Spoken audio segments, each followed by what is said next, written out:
এক সময় তালের পিঠা আমিও বানাতে পারতাম না, তবে যখন থেকে এই রেসিপিটি তৈরি করেছি তারপর থেকে তালের পিঠাগুলো একেবারে বলের মতো গোল আর বাইরে থেকে ক্রিস্পি, ভিতর থেকে সফট হয়। আজকে আমি আপনাদেরকে একেবারে মাপ সহ তালের বড়া পিঠার রেসিপি তৈরি করে দেখাবো। তার জন্য 1 কাপ পরিমাণ নিয়ে নিয়েছি তালের কাঠ, তার মধ্যে দিয়ে দিলাম 1 কাপ পরিমাণে ময়দা এবং 1 কাপ পরিমাণ দিয়ে দিচ্ছি চালের গুঁড়া। এখন দিয়ে দেবো গুঁড়া চিনি 2 কাপ পরিমাণে, মানে 1 কাপ চিনিকে আমি গুঁড়ো করে 2 কাপ করে নিয়েছি। আপনারা কিন্তু চাইলে এখানে চিনি দিতে পারেন, যেটা গোটা দানার চিনি। আমি গুঁড়া করে নিয়েছি, এতে করে পিঠাটা বেশ ফুলকো হয় আর চিনিটাও ভালো করে গলে যায়। এখন ভালোভাবে নেড়ে নিয়েছি, আর আমি কিন্তু এখানে খুব অল্প পরিমাণে একটু লবণও ব্যবহার করেছি। তো আমি এখন সবকিছুকে মেখে নিয়েছি, আর মাখার পরে দেখতে পাচ্ছেন কেমন হয়েছে। আমার এখানে আরও কিছুটা ময়দা লাগবে, আমি তাই ময়দা দিয়ে দিলাম আরও হাফ কাপ পরিমাণে।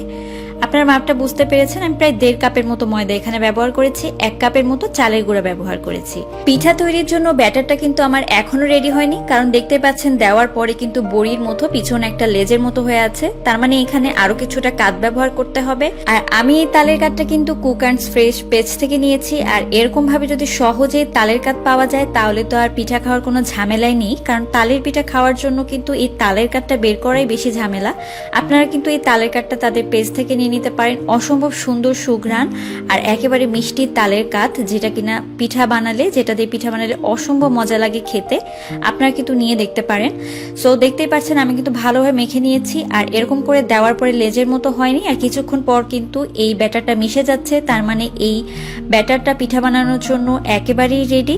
এখন আমি ঢাকনা দিয়ে আধা ঘন্টার জন্য রেখে দিব, এতে করে যে চালের গুঁড়োটা দিয়েছি সেটা ফুলে যাবে এবং পিঠাটা কিন্তু বানানোর পর একেবারে নরম সফট হবে।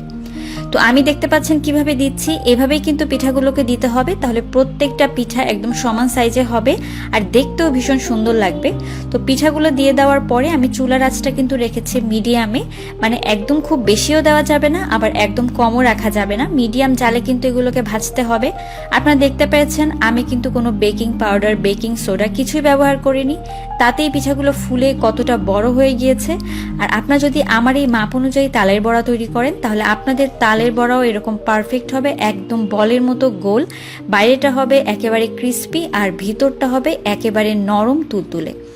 তেলটা যেরকম নিয়েছি দেখতে পাচ্ছেন, খুব বেশি নিইনি, কিন্তু আমি অল্প পরিমাণ তেল নিয়েছি। আর এরকম তেল দিয়ে কিন্তু ভাজতে হবে। অতিরিক্ত তেল দিলে কিন্তু পিঠাগুলো ভালো হবে না, আবার একেবারে কম তেল দিলেও কিন্তু পিঠা ফুলতে যাবে না। আর এরকম একটা গোল কড়াই ব্যবহার করবেন, এতে করে পিঠাগুলো কিন্তু ঘুরে ঘুরে ফুলবে এবং দেখতে একদম বলের মতো এরকম গোল হবে।